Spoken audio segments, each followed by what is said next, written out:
Hi, this is Bob Sorrentino from Italian Roots and Genealogy, and I'm here today with a great guest, Joe Giordano, who's the author of Birds of Passage, Stories and Places I Remember, and several other books. So welcome, Joe. Thanks for being here.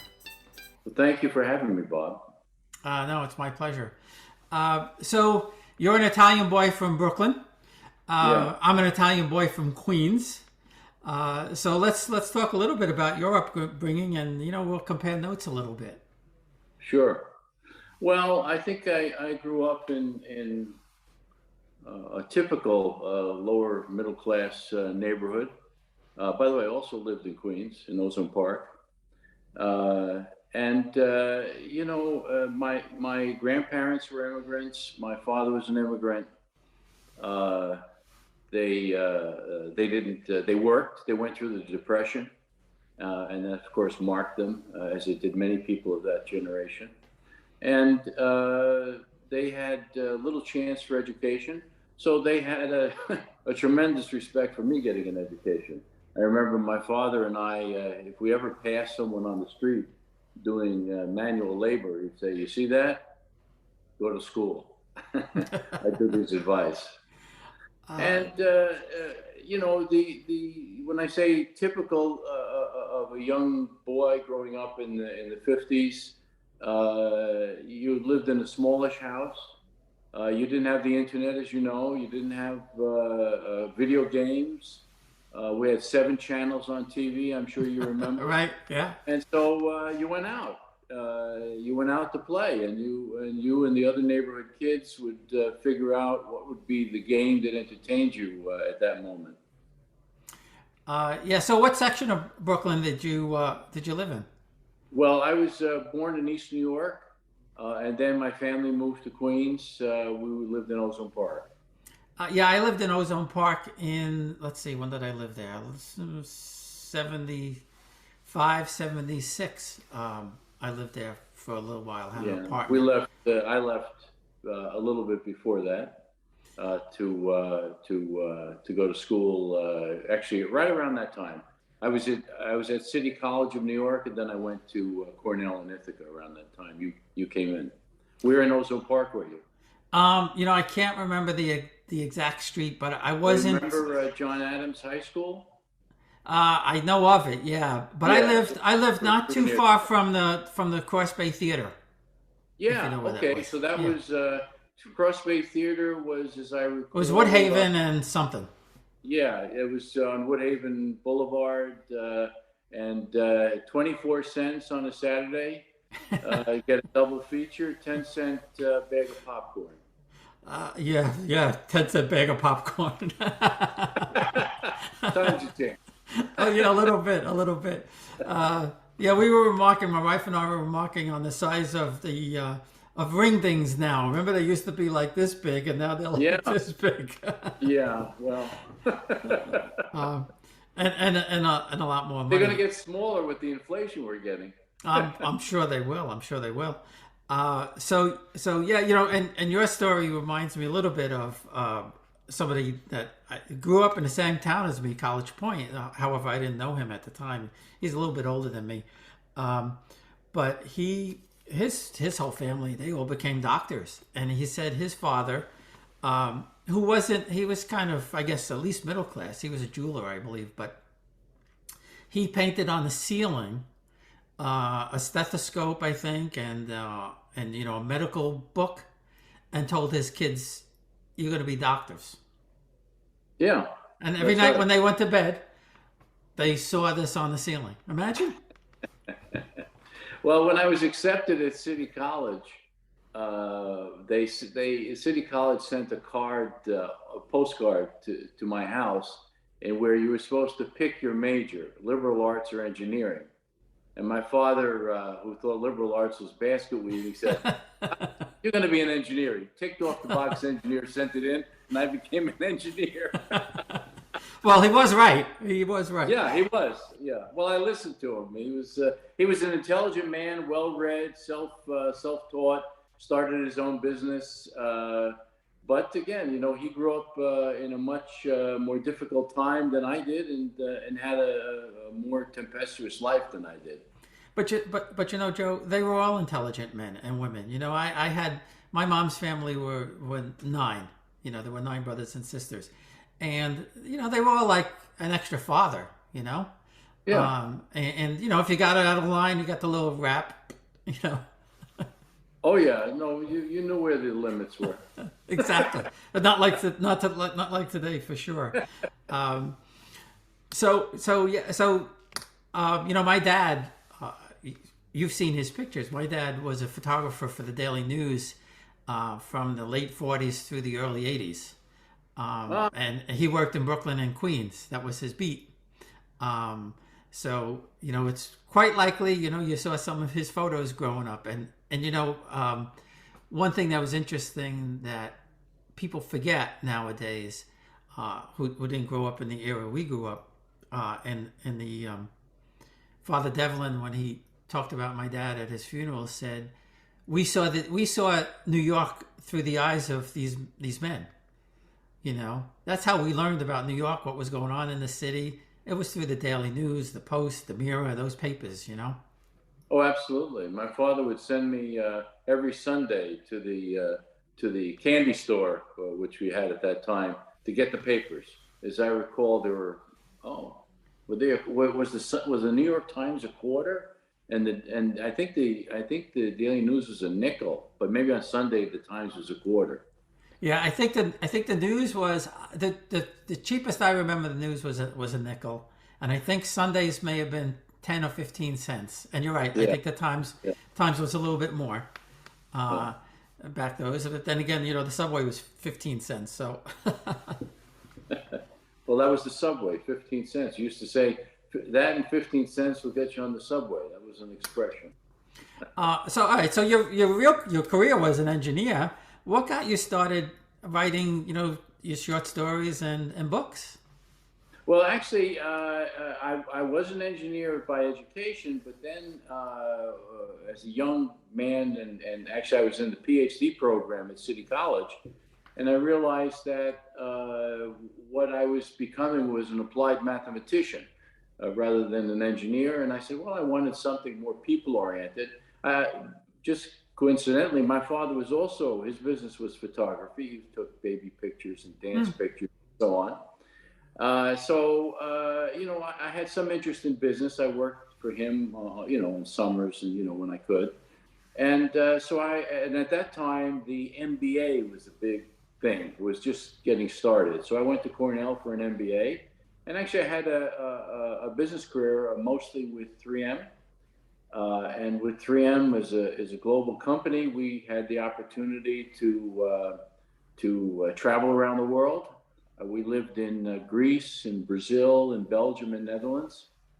And when we were in Greece, you know, you get a different perspective outside the United States. Mhm. And I developed, you know, looking at the history of that region. I had Greece and the Middle East, so I traveled into Egypt and other Arab countries, Turkey, and so on. And I developed a perspective on, you know, how insignificant we are in the whole light of history. Developed an interest in history, in Greek history, and decided I wanted to write a book about the Persian Wars, you know, Marathon and Thermopylae and Salamis. And that was in my mind for many, many years, but I actually didn't tackle it until I retired from 3M. And I wrote a fictionalized history of that time. And to be honest with you, the prose was just terrible. I mean, you know, having written 1 million emails in business did not qualify me to be a fiction writer. So I enrolled in the University of Texas. I took a great writing course with Ben Fountain, who wrote Billy Lynn's Long Halftime Walk, and he inspired me to write short stories. And so I started to write short stories, and then finally got published. We're almost at the anniversary of the first short story I had published 10 years ago. I continued to write stories, and finally got the confidence that I could tackle another novel, and that's how. Actually, I wrote I took a course in the progressive era in our country, which is the time. And I took it because it was the time that my grandparents, my father, immigrated to the country, and I wanted to understand what kind of environment they faced when they entered. My term paper was on Italian immigration. That led me to a short story, and eventually it became the research background for my book, Birds of Passage, an Italian immigrant coming of age story. So that book it's not autobiographical or biographical, but it's historical fiction set around 1905, and I hope it reflects the fact that I grew up with a lot of people who were immigrants from Italy, and tries to capture how they thought and acted. Yeah, and I can relate to what you're saying because we lived in England actually for 26 months, and you get a whole different perspective on things, and it's one thing to visit someplace, but it's a whole nother thing to live there and learn the culture and understand how they think and everything like that. Yeah, no, to your point, the book is great, and I marvel at. I think you're probably the third or fourth person that I've interviewed that has written historical fiction type of books, and I find it fascinating that you could take history and then put it into almost a personal perspective, and talk about coming over on the boat and grasp the feelings of the people without actually knowing the people or hearing their stories. We'll be right back. Experience Italy like never before, traveling with a scheduled group or create your own bespoke tour with friends with PhilItaly.com. Pack your bags and follow Phil. That's www.philitaly.co.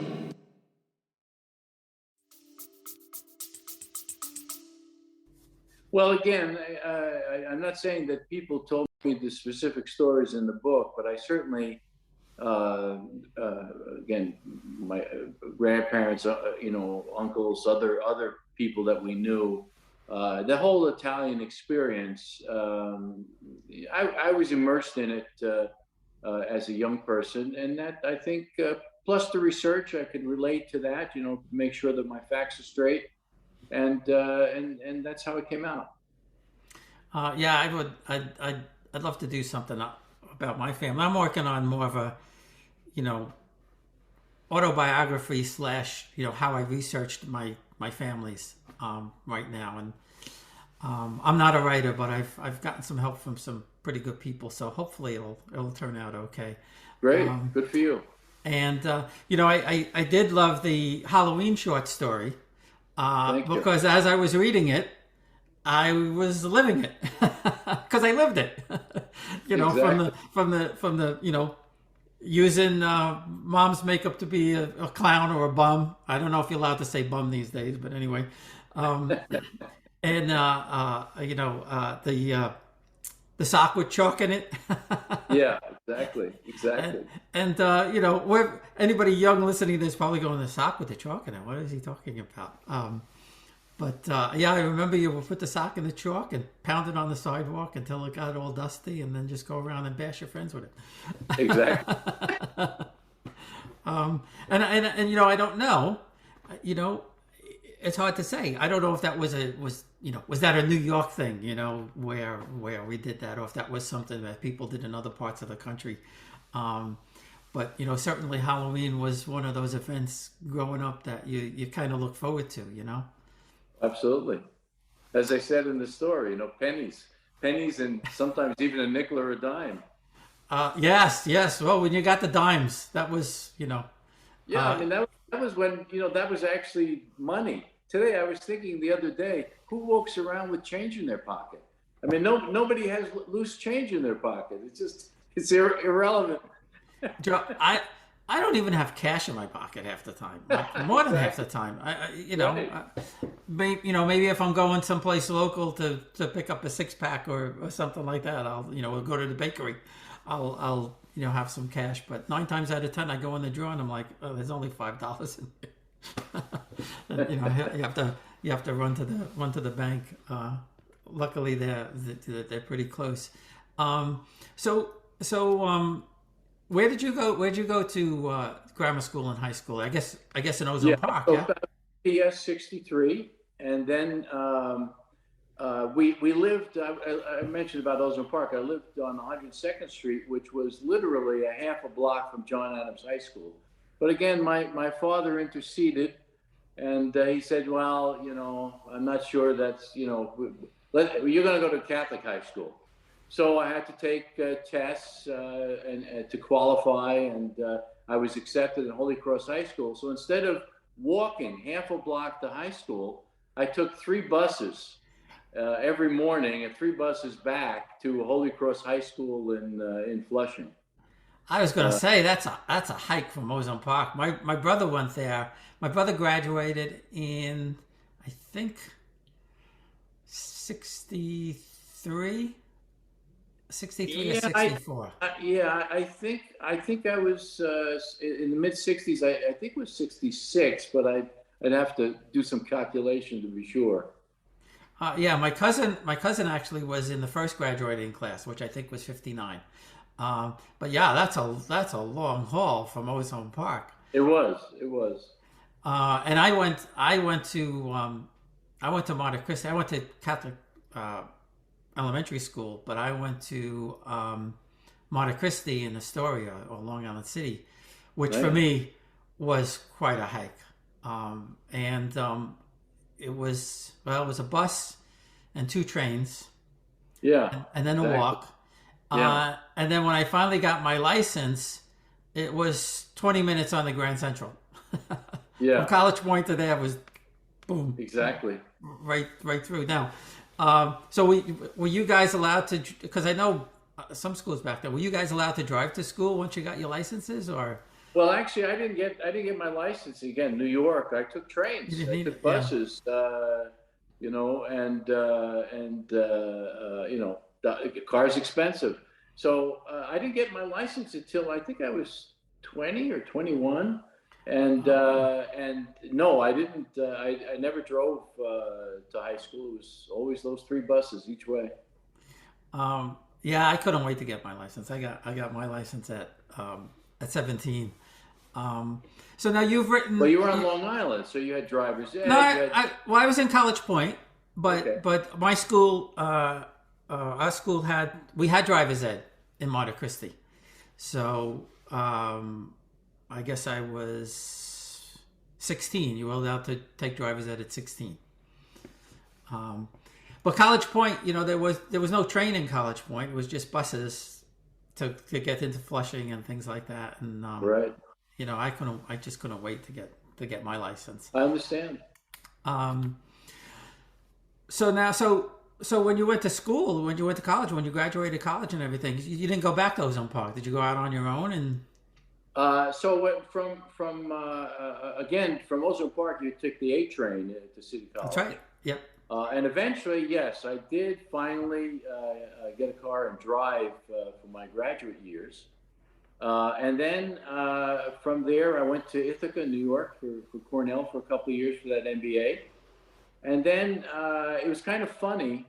When I got out of graduating from Cornell, I went for interviews, and I went to interview at Arthur Andersen in Manhattan. And it was a good interview, and it looked positive. And I decided to visit my parents, who by then lived on Long Island. So I took the train out to Long Island, and it brought back all those commute memories. And I refused the job offer before I got off that train. Turned out to be lucky for what happened to Arthur Andersen, but so then we went to work. I got married, and my wife and I, we went to Pennsylvania, where I went to work, and then ultimately I mentioned joining 3M in Minnesota, and then having those overseas experiences. So we never went, and the time, as I'm sure you've had exactly the same experience, because I have, of course, gone back and gone down the old neighborhood street, and the house looks a lot smaller than I remembered. Isn't that funny? Isn't that so? You're exactly right. my parents' house in College Point was about 1,500 square feet. It was built in 1954. They paid $15,500 for it. Right. My mom sold it for over 600 about, I don't know, 10 or 12 years ago. Right? Imagine. Isn't that nuts? And the people were glad to have it for that price. College Point, I don't know if you know College Point at all, but College Point was like a small town within New York City in the 50s and 60s. Nobody went there for anything because there was nothing really there. In the early 1900s, there were a lot of factories and things like that, But, the house behind me, my grandmother's house, there were 3 bedrooms upstairs and a bathroom. And the downstairs was really just like a small living room and a small kitchen and a bathroom. I marvel at what my aunts would produce out of this tiny little kitchen every holiday. Exactly. It's just amazing. They had 4 burners, your typical 50s 60s refrigerator, and the food that would come out of there was just incredible. Did they make ravioli? Yes, exactly. Did they dry them on white towels on a table? So my mother would make them. So she cut them out. I'm sure the same with yours with a water glass, right? She make it roll out the dough, put a little dollop of the ricotta mix, and then use a water glass to cut them out. And then it was my job to take them away and put them individually on a white towel on another table, so they would dry a bit before cooking. So I'll tell you a funny story. First, my uncle used to make the ravioli because he worked in the bakery, and he had the big wooden board and the long dowel, to roll out the dough. And I would sit there and watch him roll out the dough just to the right size, the right thickness and everything like that. The water glass. However, the difference was because, like I said, there wasn't a lot of room in the house. He would put the ravioli to dry on the sofa. Put the sheets out on the sofa. Put the ravioli. And I was probably about 10 or 11. My cousin Frank was 16 or so. And he sat in the ravioli.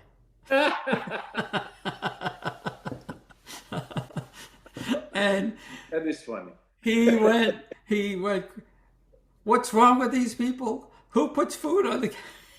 So anyway, about 10 years ago, I wrote a song, Don't Sit on the Ravioli. Yeah, no, that's great. What a great story. But yeah, I would marvel about my uncle. So did you have non-Italian friends come to the house? Sure. We had. I mean, we were in a mixed neighborhood. As I put in my stories and places I remember, my best friend was a Jewish kid, a different Jewish kid than in the stories. But yeah, you had people come over, and it was a whole different experience for them. Exactly. That's what I was going to ask you. Did you have to warn them? You had to warn them about how much to eat. Yeah, well, Italian, food is love for Italians, and the worst sin is not having enough. So you'd always have more than enough. That's right. I remember my mother would make like an extra chicken just in case somebody was still hungry. You don't want to be short. And yeah, I used to love when I bring one of my Irish friends or something like that to my grandmother's house, or my first wife, she was Irish and German, and they would see the food and just like, what is all of this? Right. We're just getting started. Right. They could have just had the one course. That would have been enough. Right. And we used to go to the beach, and we'd have eggplant parmesan and sausage and peppers, and all the American kids were eating peanut butter and jelly and bologna sandwiches. On Wonder Bread. On Wonder Bread. That's right. Not that Wonder Bread was bad, but it was... No, not at all. But it wasn't Italian bread. It wasn't Italian bread. That's for sure. But yeah, it was always fun. And I'll tell you another. And I should do what you do. I should really write some. I've written You some should. down, You but should. You have some great stories. Sitting on ravioli is wonderful. And it's one story that my mom told me about my uncle Nick, my oldest aunt's husband. He was probably one of the funniest men that I ever knew. He was just joking all the time, and my uncle is bringing his girlfriend at the time over, and this must have been the early 40s, probably. And he told my uncle Nick, please, don't embarrass me. Don't do anything to embarrass me. And he said, no, of course not. So somebody asked, can you pass the chicken? And he picked up the chicken and threw it across the room. Cash. And he, in probably around 1950 or so, he smuggled in my cousin from Canada. My oldest uncle, he didn't come. My grandparents left him behind, and he didn't come until the 1950s. It was his family, and my aunt and uncle went to visit in Canada, and my cousin Mary was very upset about being there. She was in a boarding house where it was all men. My uncle was there, of course, but she wasn't happy. And my uncle said, "Oh, come with us." And they rigged up the back seat of the car so she couldn't be seen. And he drove her across the bridge into America. There's another great story. Yeah, you definitely have to write these. Yeah, I've done a few. I've written a few. But you talk about the I'm sure every family or every nationality has similar kinds of stories, and but I think we Italians like to think that we own all the crazy people because we're Italian. Well, that could be true. But we were talking earlier. You mentioned about no internet, and we made our fun. Exactly. The family was everything. Nothing came before family. It was just a great time to grow up. Yeah, I mean, it's just as you say, you can look back, and I'm sure some people would look back at what we didn't have, but we didn't know I was never aware of what I didn't have. I felt fine. I was in a warm environment, warm, loving environment, and everything was fine. It was great fun. It was great fun. So, where can people find your website and buy your books? So, joe-giordano.com is my website. So, Joe-Giordano. And Amazon, Barnes & Noble will all have the books. If you go to my website, there'll be links. You can also read the first chapters of the books there. So if get a sample, see what you think, and then there'll be some sort of hot button to get you to Amazon or Barnes & Noble to buy it. Oh, great! Yeah, and I'll put all that information out there on the blog. Well, thanks again, Joe. I really appreciate you taking the time. Bob, this is great fun. Thank you. It's great to hear your stories. Same here.